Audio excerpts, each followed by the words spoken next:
दोस्तों, दीपक द्विवेदी का नमस्कार। ब्लिट्स इंडिया के सर्वोच्च भारत कार्यक्रम की खास रिपोर्ट में आपका स्वागत है। आज हम आपको बताना चाहेंगे कि 550 साल के लंबे इतिहास के बाद किस शानदार और अद्भुत तरह से अयोध्या में रामलला की प्राण प्रतिष्ठा हुई।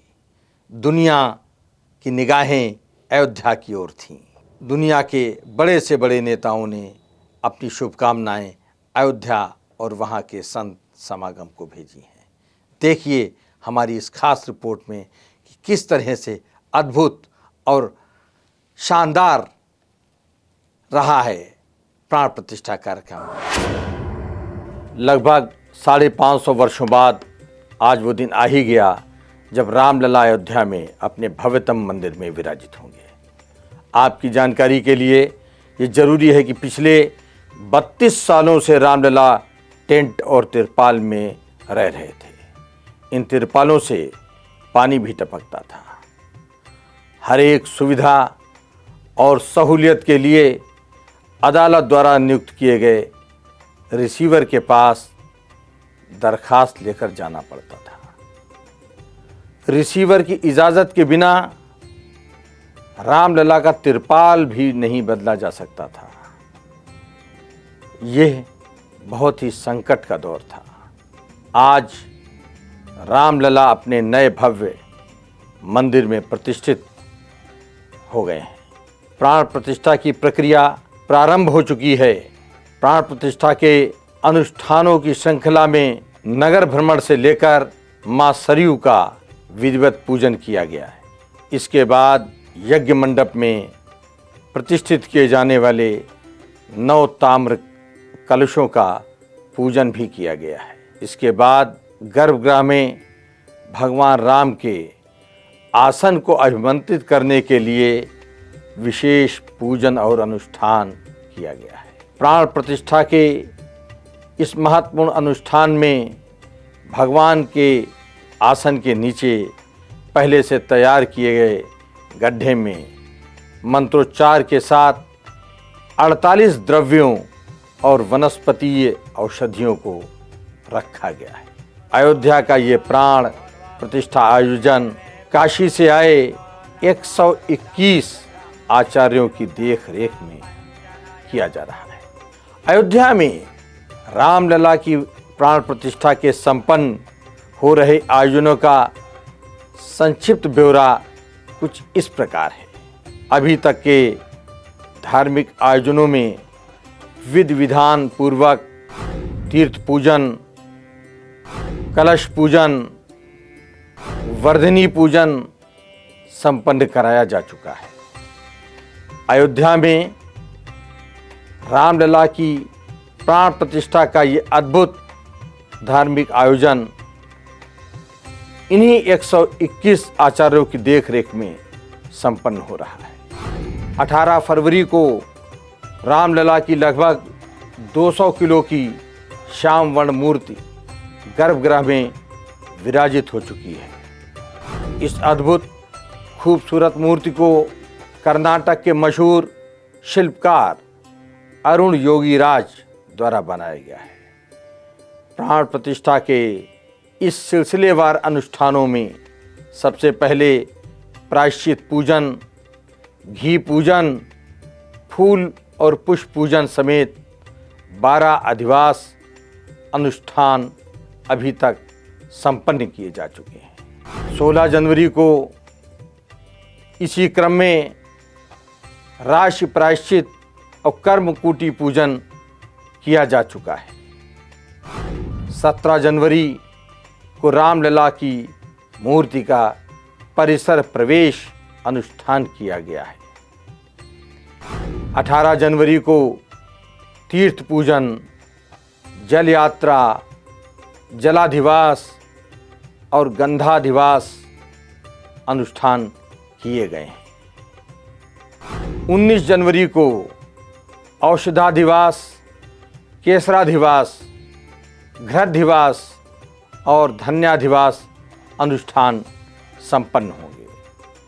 20 जनवरी को शर्कराधिवास, फलाधिवास और पुष्पाधिवास के अनुष्ठान संपन्न किए जाएंगे।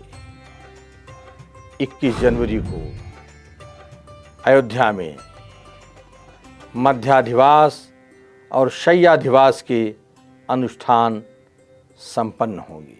हमारे दर्शकों के लिए ये जानना बेहद ज़रूरी है कि श्री राम जन्मभूमि मंदिर में 22 जनवरी को प्राण प्रतिष्ठा निर्विघ्न संपन्न कराने के लिए 3 अक्टूबर से लगातार वैदिक पूजन किया जा रहा है।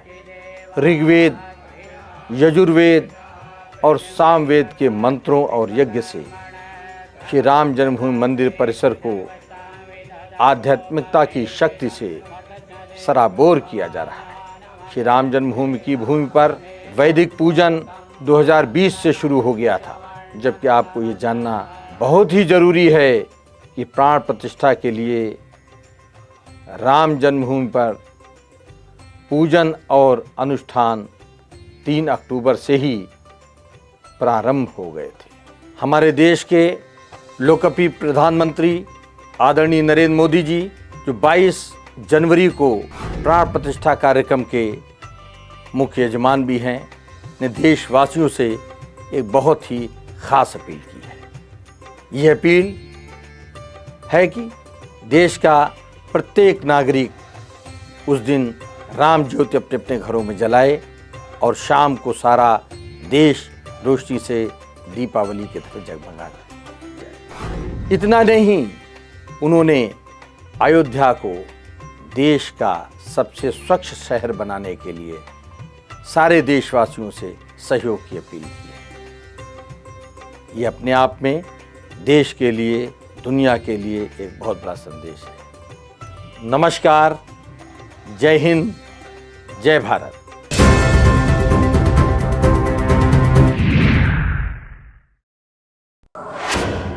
भारत के इतिहास में ये पहला स्वर्णिम अध्याय लिखा गया है कि देश के प्रधानमंत्री आदरणीय नरेंद्र मोदी जी ने किस तरह प्राण प्रतिष्ठा कार्यक्रम में मुख्य यजमान की भूमिका निभाई।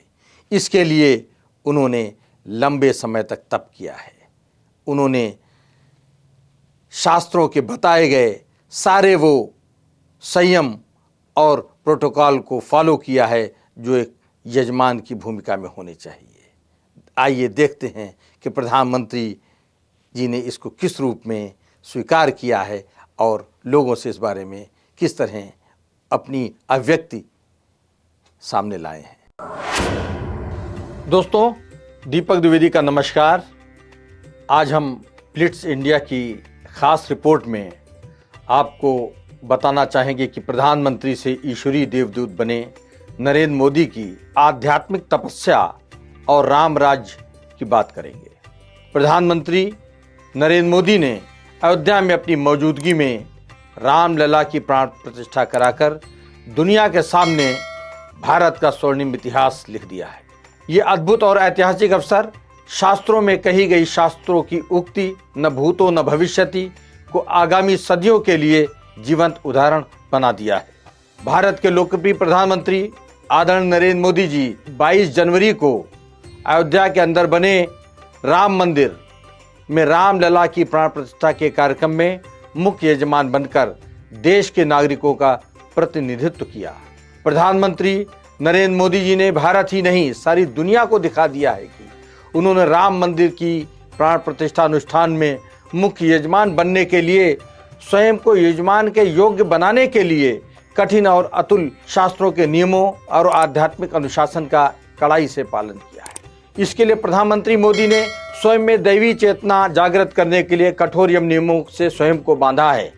मोदी जी ने इसके लिए 12 जनवरी से 11 दिनों का कठोर उपवास किया। इन 11 दिनों के उपवास के दौरान प्रधानमंत्री मोदी ने अपने किसी भी सरकारी कार्यक्रम में कोई ढील नहीं दी।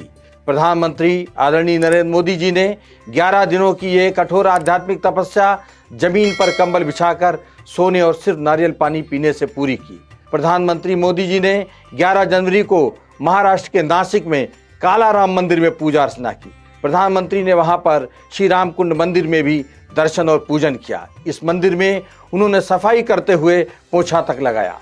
प्रधानमंत्री ने अपनी इस धार्मिक यात्रा का संक्षिप्त वर्णन अपने एक्स अकाउंट पर एक पोस्ट के माध्यम से किया है।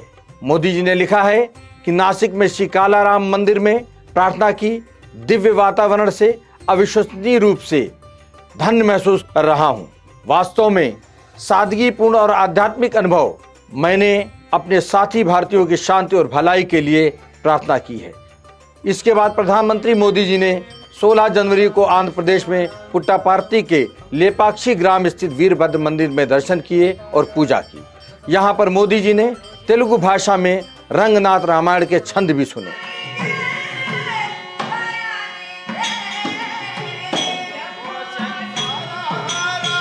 17 जनवरी को प्रधानमंत्री मोदी ने केरल के त्रिशूर जिले के त्रिपुरार में श्री रामास्वामी मंदिर में दर्शन और पूजन किया।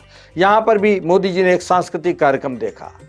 यहाँ पर प्रधानमंत्री मोदी जी ने मलयालम में भी आध्यात्म रामायण के छंद और भजन भी सुने।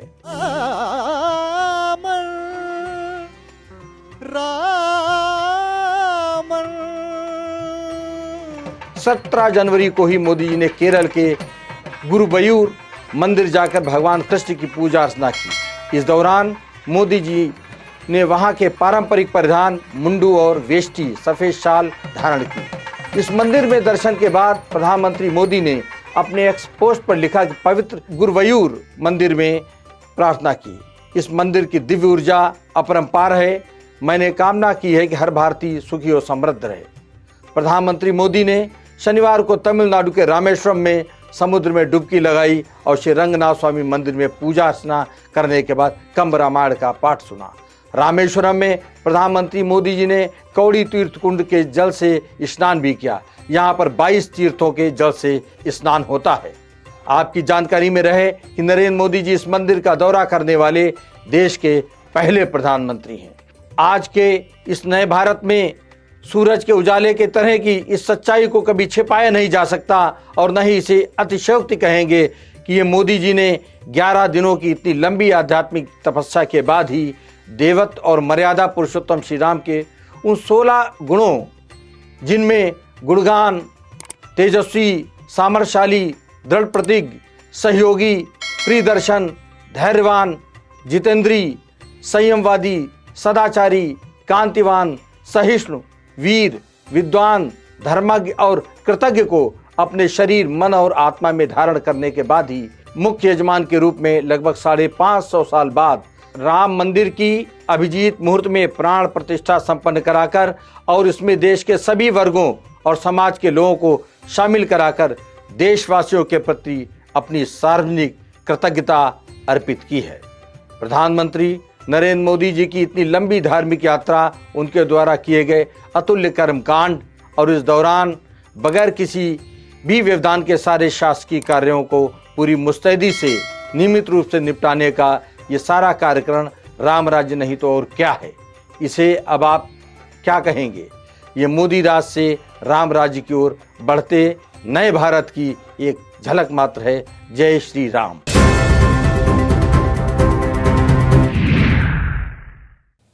अयोध्या नई अयोध्या हो गई। रामलला नए स्थान पर विराजमान हो गए। उनकी प्राण प्रतिष्ठा हो गई। नया वातावरण है। ऐसे में रामलला के पुजारी भी नए हैं। काफ़ी गहन शास्त्रों के शोध के बाद इन पुजारियों के नाम की जगह अब उनको अर्चक नाम से बुलाया जाएगा। इन अर्चकों की नियुक्ति इतनी सख्त प्रक्रिया के तहत की गई है जो कि यूनियन पब्लिक सर्विस कमीशन और फौज में शामिल होने वाले अधिकारी या सोल्जर से ज़्यादा टफ रही है। इनको नज़दीक से देखने से पता चलता है कि इन 21 अर्चकों को जिस प्रक्रिया के तहत नियुक्त किया गया है वो बहुत ही जटिल है। आइए देखते हैं इन अर्चकों के बारे में, किस तरह से नियुक्ति हुई, इनका कार्यक्रम क्या है, इनकी दिनचर्या क्या है और ये किस तरह भगवान श्री राम की पूजन और आराधना करेंगे। दोस्तों, दीपक द्विवेदी का नमस्कार। ब्लिट्स इंडिया की आज खास की रिपोर्ट में हम बात करेंगे रामलला की नई पूजन व्यवस्था की। नए भारत में स्थापित नए राम मंदिर में पूजन की नई पद्धति और उसके नए अर्चक होंगे। रामलला के नए मंदिर में उनके नियमित पूजन की व्यवस्था को और अधिक प्रभावी और अनुष्ठानों से परिपूर्ण बनाया गया है। रामलला के मुख्य पुजारी 86 वर्षीय आचार्य सत्येंद्र दास शास्त्री बताते हैं कि रामलला का पूजन अब नई पद्धति से होगा। ये नई वैदिक पद्धति काफ़ी आध्यात्मिक और वैदिक रिसर्च के बाद तैयार की गई है। आचार्य सत्येंद्र दास शास्त्री ये भी बताते हैं कि पहले रामलला की पूजा 16 मंत्रों से होती थी और अब भी वही होगी, लेकिन कुछ मंत्रों और उसकी प्रक्रिया में बदलाव किया गया है। आप लोगों की जानकारी में लाना चाहते हैं कि संस्कृत में ज़्यादातर पूजा रामानंदी संप्रदाय की पद्धति से होती है। यहाँ सीता जी की स्तुति नहीं होगी क्योंकि यहाँ पर रामलला बालक के रूप में है। यहाँ पर रामलला के साथ उनके तीनों भाइयों की भी स्तुति की जाएगी। पूजा पाठ की पद्धति और उसके प्रोटोकॉल को लेकर एक पुस्तिका भी प्रकाशित की गई है। इस पुस्तिका में रामलला के नियमित पूजन की व्यवस्था बताई गई है। जहाँ तक सवाल पूजा की रामानंदी परंपरा का है तो उसमें ज़्यादातर दोहे और चौपाइयों का उपयोग होता है। पूजन की नई व्यवस्था में अनुभवी आचार्यों ने काफ़ी गहरे शोध के बाद उसमें वेदों और पुराणों के प्रभावी मंत्रों को शामिल किया है। दोस्तों, आप इस जानकारी को भी ध्यान से सुनिए कि हम आपको बताते हैं कि रामलला की नई पूजा पद्धति और उनके नए पुजारियों के बारे में। किस तरह से नए पुजारी नए रामलला के पूजा करेंगे। अयोध्या के नए राम मंदिर में रामलला का नियमित पूजन करने वाले पुजारी विभिन्न गुरुकुलों से वैदिक शिक्षा प्राप्त है। ये नए युवा पुजारी अब अर्चक कहलाएंगे। इन युवा विद्वान अर्चकों को अयोध्या में आध्यात्मिकता और वैदिक शास्त्रों का कठोर प्रशिक्षण दिया जा रहा है। रामलला के नए पुजारियों को, जिन्हें अब अर्चक कहा जाएगा, उनका सिलेक्शन काफ़ी सख्त प्रक्रिया के तहत किया गया है। इस सिलेक्शन से 21 युवा वैदिक विद्वानों का चयन किया गया है। ये सभी चयनित युवा विद्वानों को 6 महीने का कठोर प्रशिक्षण दिया जा रहा है। यहाँ पर आपके लिए जानना ज़रूरी है कि रामलला के पूजन के लिए चयनित किए गए ये नए प्रशिक्षु अर्चक सूती धोती धारण करते हैं, शाल ओढ़ते हैं और ललाट पर रामानंदी परंपरा का गाढ़ा तिलक लगाते हैं। इन सभी अर्चकों को वैदिक पूजन और वैदिक विज्ञान के अनुभवी आचार्य बहुत ही प्रभावी और व्यवहारिक प्रशिक्षण देते हैं। इससे लगता है कि अयोध्या में भारतीय आध्यात्मिक और वैदिक विरासत को संरक्षित रखने का बहुत ही पुख्ता इंतजाम किया जा रहा है। आपकी जानकारी के लिए ये भी जरूरी है कि यहाँ पर चयनित किए गए ये सभी 21 युवा अर्चक काशी, उज्जैन और हैदराबाद के गुरुकुल विद्यापीठों से 10 साल की संस्कृत और शास्त्र की शिक्षा पूर्ण करके यहाँ पर आए हैं। अब आइए संक्षेप में आपको अर्चक के इतिहास को समझाते हैं। शास्त्रों में बताया गया है कि अयोध्या में राम का अस्तित्व अर्चा भगवान का है। वे अर्चा अवतार हैं, इसलिए जो उनका नित्य सेवा करेगा वो ही अर्चक होगा। आपकी जानकारी के लिए अर्चक को पूजन विधि, विधान और शास्त्रों में बताए गए पूजन के मापदंडों के मुताबिक करना होता है। वैदिक विद्वान आचार्य मिथिलेश नंदिनी शरण जी का कहना है कि अर्चक का अपने देव से संबंध ऐसा होता है कि उसे देवता की आराधना के लिए देवता ही बनना होता है। आइए अब हम आपको इन नए अर्चकों के कठोर प्रशिक्षण का संक्षिप्त ब्यौरा भी बताते हैं। ये युवा अर्चक ब्रह्म मुहूर्त में प्रातः 3 बजे उठते हैं। इनका नियमित प्रशिक्षण का टाइम टेबल रात 8 बजे तक चलता है। उठने के 1 घंटे में ये सभी तैयार होकर अपनी अनिवार्य उपासना में लग जाते हैं। बेहद खास बात तो यह है कि ये नाश्ते अल्पाहार से पहले इन्हें 4 घंटे के बहुत ही कठोर सत्र में भाग लेना पड़ता है। इसमें हर एक अर्चक को 1000 गायत्री मंत्र, अपने इष्ट देव का मंत्र, रामायण और मानस के पाठ करने होते हैं। इसके बाद दोपहर तक ये सभी शुक्ल यजुर्वेद की संहिताएं कंठस्थ करते हैं, जो कि 40 अध्यायों की ही हैं। यहाँ पर इनका नियमित रूप से रिवीजन भी होता है। दोपहर के बाद के प्रशिक्षण में कंठस्थ मंत्रों को वाचिक रूप से स्मरण रखने का भी अभ्यास कराया जाता है। यहाँ पर अनुभवी गायत्री आचार्यों की देखरेख में सामूहिक मंत्र गायन पर विशेष जोर रहता है। मंत्रों के हर शब्द एवं अक्षर के सही उपयोग एवं उच्चारण पर विशेष ध्यान दिया जाता है। वैदिक प्रशिक्षण के बारे में महर्षि पतंजलि की एक नसीहत बहुत ही मूल्यवान है। महर्षि पतंजलि का सूत्र वाक्य है कि यदि मंत्रोच्चार में स्वर अथवा वर्ण अशुद्ध हो गया हो तो आपकी वाणी वज्र बनकर नाश कर देगी। महर्षि पतंजलि की इस प्रेरक शिक्षा का एहसास प्रतिदिन सभी प्रशिक्षु अर्चकों को रहता है। अब आखिर में हम आपको बताते हैं कि इन 21 अर्चकों का सिलेक्शन कैसे किया गया है। आपकी जानकारी में लाना है कि रामलला की नियमित पूजा अर्चना के लिए आमंत्रित किए गए 3000 आवेदकों में से 300 शॉर्ट लिस्ट किए गए। इंटरव्यू के बाद 27 युवा विद्वानों का सिलेक्शन किया गया और इन्हीं में से 21 युवाओं को प्रशिक्षित करके रामलला के अर्चकों के रूप में तैयार किया गया। ये सिलेक्शन प्रक्रिया है भगवान श्री राम रामलला के पूजन करने वाले अर्चकों की। ये इतनी सख्त प्रक्रिया है जो यूनियन पब्लिक सर्विस कमीशन और फौज के जो हमारे सोल्जर्स हैं, जो अधिकारी हैं, जाते हैं अपने प्रशिक्षण के लिए, उनसे भी सख्त प्रक्रिया है। धन्यवाद। जय हिंद, जय भारत।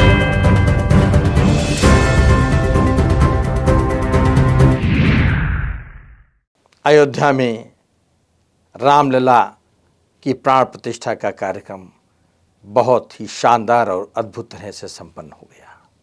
सारे देश में खुशी का माहौल है। अयोध्या में आज प्राण प्रतिष्ठा के अद्भुत कार्यक्रम के दौरान भारत के विभिन्न क्षेत्रों की मशहूर नामचीन हस्तियां वहां पर मौजूद थीं। इनमें खेल जगत, उद्योग जगत और बॉलीवुड के बहुत बड़े बड़े सितारे अयोध्या की धरती पर मौजूद थे। आइए देखते हैं इन लोगों ने किस तरह से रामलला की प्राण प्रतिष्ठा के दर्शन किए और वहां पर आनंद लिया। देव से देश और राम से राष्ट्र का निर्माण, यानी कि राष्ट्रीय चेतना में जो राम विराजे हैं वो राष्ट्रीय जनमानस में राम के गुणों का अवतार हो।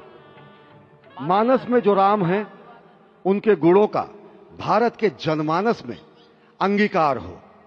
निश्चित तौर से राष्ट्र निर्माण के 1000 वर्षों का जो स्वप्न प्रधानमंत्री नरेंद्र मोदी ने दिखाया है वह निश्चित तौर से पूरी दुनिया के सामने भारत भारतीयता को नए रूप में व्याख्यायित करता है, सनातन संस्कृति को नए स्वरूप में व्याख्यायित करता है।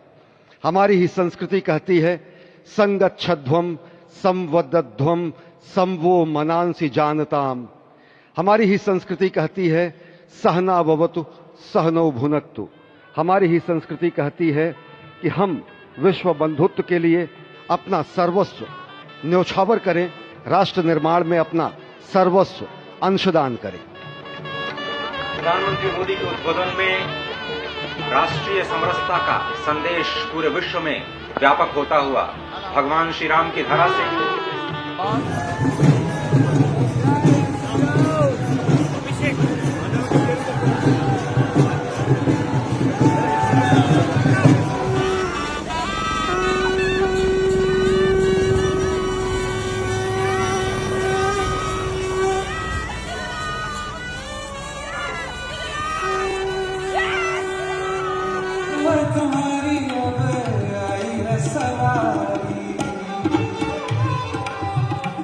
संदेश आज खुशियों के तुम्हारे नाम आए, बजाओ ढोल स्वागत मेरे घर राम आए।